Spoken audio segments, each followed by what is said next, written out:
আল্লাহ তুমি উদ্ধার করো, আল্লাহ আল্লাহ তুমি উদ্ধার করো।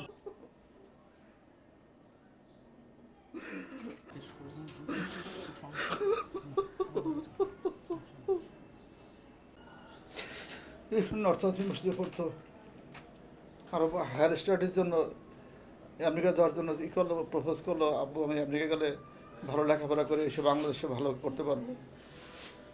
আমার সমস্ত সঞ্চয় সব শেষ করে দিয়ে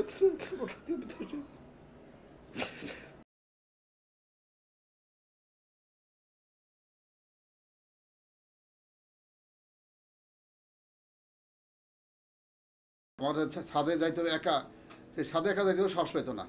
সে আরও ওর ভাই বোন নিয়ে চলা ছাদেতে ঘুরে আসি, কিন্তু সে একা কোনো কাজে সে যাইতে সাহস পেত না।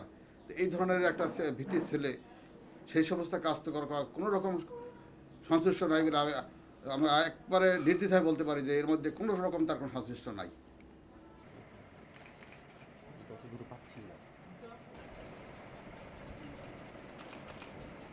নামাজ পড়তেছি, সারাক্ষণ নামাজ পড়তেছি, আল্লাহর কাছে বলতেছি আল্লাহ তুমি তাকে হেফাজতে রাখো।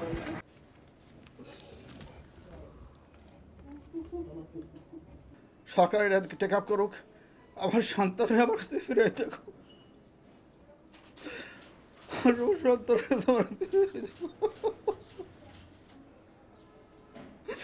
সরকার সর্বস্তরে সবাইকে অনুরোধ করবো যে আমার সন্তান আমাকে ফিরে দেয়।